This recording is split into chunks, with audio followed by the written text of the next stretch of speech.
안녕하세요, 이고은입니다. 3장 투자의 자유 3가지 중에서 그동안 돈의 자유, 시간의 자유에 대해서 이야기했는데요. 오늘은 3가지 중에 마지막 공간의 자유에 대해 시작해 보겠습니다. 공간의 자유란 내가 원하는 현금 흐름을 만들어내는 자산들이 지정학적 위치에 상관없이 분포하는 걸 의미해요. 우리가 지금 가장 쉽게 이해할 수 있는 사례는 아마 우크라이나 전쟁일 거예요. 이처럼 만약 투자자의 부동산, 사업 또는 자산의 전부가 전쟁 중인 나라에 속해 있다면 그 투자자는 돈의 자유와 시간의 자유가 있었어도 현재는 굉장히 불안한 상태일 겁니다.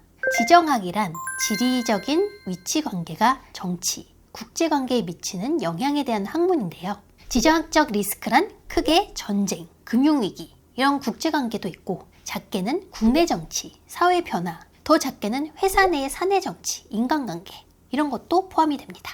유발 하라리 교수의 저서 사피엔스를 보면 현 인류의 조상인 호모사피엔스가 지구를 정복할 수 있었던 가장 큰 이유로 상상력을 꼽고 있습니다. 허구를 믿는 집단적 상상력이 인류를 결속시킬 수 있었다는 건데요. 인간이 실제로 존재한다고 믿는 허구의 예시로 기업, 정치, 경제, 국가까지 이야기하고 있습니다. 인류는 이런 믿음을 근거로 자신의 욕심에 방해가 된다면 민족, 지역, 직장, 가족 어느 집단하고도 충돌할 수 있기 때문에 이게 리스크가 될 수 있어요. 이런 리스크가 없는 공간에 시간 및 돈 자산을 배치하는 게 바로 공간의 자유라고 할 수 있어요. 앞서 시간의 자유를 설명할 때 총 자산은 순자산과 레버리지로 구성되고, 순자산은 다시 순시간 자산, 순돈 자산, 레버리지는 시간 레버리지, 돈 레버리지로 분류된다고 했는데요. 여기에 공간의 자유를 위해서는 새로운 자산군이 필요합니다. 공간의 자유를 위한 자산은 어떤 게 있을까요? 예를 들어서 전 세계를 여행하는 여행 유튜버, 공간의 제약을 받지 않고 현금 흐름을 일으키고 있으니까 공간의 자유가 있겠죠. 하지만 시간을 들여서 영상을 제작해야 하니 시간의 자유는 없을 수도 있습니다. 금에 투자하는 것, 그리고 가상세계에서 암호자산을 이용해서 현금 흐름을 만드는 것, 이것도 현실 세계의 지정학적 위기에 대비한 리스크 해지 전략이 될 수 있고, 공간의 자유를 위해 내 자산을 가상세계에 배치해 놓은 것이 되겠죠. 만약 여러분이 공간의 자유를 원하신다면 가상세계에 관심을 가져보시는 걸 추천합니다. 공간의 자유를 위해서 가상세계와 암호자산에 관심을 갖기 시작한 이후 저는 가장 먼저 가상세계에서 자산은 무엇일까? 이걸 고민을 했어요. 왜냐하면 투자란 결국 자산을 늘려가는 모든 행위니까요. 가상세계에서 좋은 자산을 발견할 수 있다면 좋은 투자의 방법에서 계속해서 말씀드린 좋은 투자의 방법을 그대로 적용해서 투자하면 됩니다. 자산의 가치를 측정하고 싼 가격에 사서 현금 흐름을 일으키며 보유하는 것. 좋은 투자의 방법을 현실에서도 가상세계에서도 똑같이 적용할 수 있는 거죠. 저는 현 시대를 살아가는 우리가 굉장한 행운아라고 생각을 합니다. 암호자산이라는 새로운 자산군의 탄생과 초기 역사를 우리가 함께하고 있으니까요. 2008년 비트코인을 시작으로 암호화폐 또는 암호자산으로 불리는 새로운 자산군이 등장을 했는데, 여전히 많은 사람들이 이 새로운 자산군에 대해서 의구심을 가지고 있거나 아니면 가격 등락에만 관심을 갖는 경우가 많습니다. 투자 대상으로서 자산을 잘 이해하고 좋은 투자의 방법을 이용해서 자산을 꾸준히 늘려가면 가상세계에서도 좋은 투자를 이어갈 수 있을 거예요. 그럼 먼저 메타버스에 대해서 알아볼까요? 메타버스는 많이 들어보셨을 텐데요. 메타는 가상, 초월을 의미하는 메타, 그리고 세계, 우주를 의미하는 유니버스의 합성어입니다. 우리는 지금 주로 현실 세계만 살고 있지만 앞으로는 가상세계가 점점 더 확대될 거고, 그리고 그 중간에는 현실과 가상이 섞인 반가상세계도 존재합니다. 반가상세계와 가상세계를 합해서 우리는 메타버스라고 부릅니다. 메타버스 로드맵에 따르면 메타버스는 이렇게 4가지로 분류할 수도 있는데요. 보시는 것처럼 우리는 이미 메타버스 세상에 살고 있습니다. SNS나 구글어스 이런 다양한 메타버스 세상을 우리가 이미 체험하고 있고, 아마 앞으로 이 세상은 더욱더 커질 거예요. 메타버스 속의 가상자산에 우리가 투자하려면 가상자산의 특성에 대해서 알아야겠죠. 가상자산의 특성 중에 가장 중요한 키워드는 탈중앙화예요.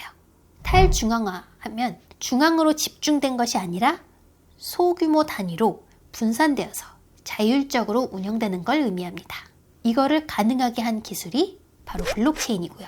우리가 자산을 거래하거나 사용할 때는 계약을 합니다.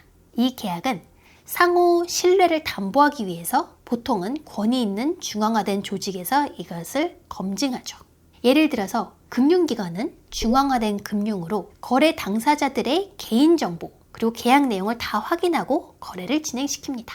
우리가 은행에 가서 계좌를 개설하는데 우리의 개인정보를 다 제공하고 그걸 담보로 은행을 믿고 거래를 하는 것처럼요.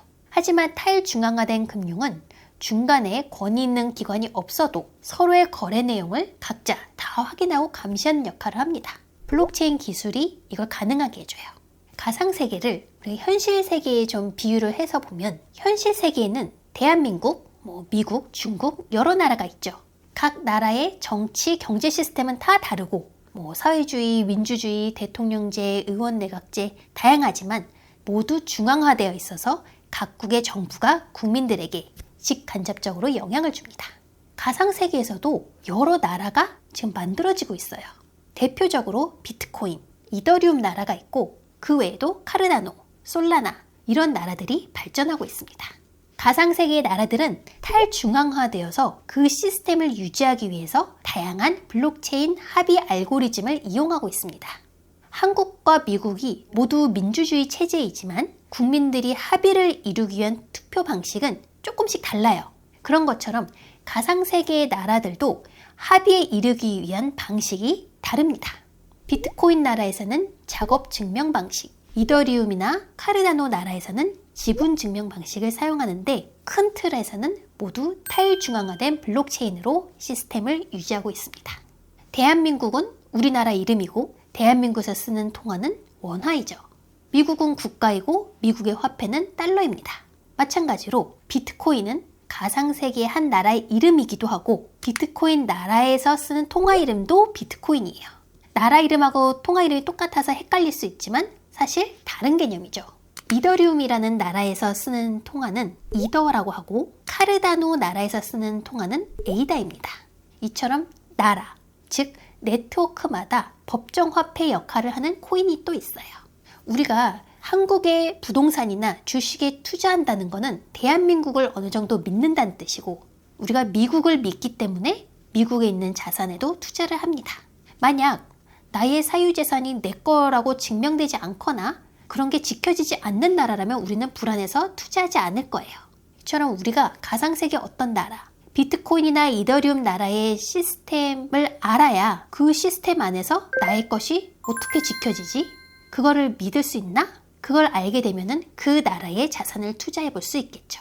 비트코인 나라의 시스템을 믿는다면 비트코인 투자를 우리가 고려할 수 있고 이더리움 나라의 시스템을 믿는다면 이더 통화를 비롯해서 이더리움 네트워크 내의 다양한 자산의 투자를 생각해 볼 수 있어요.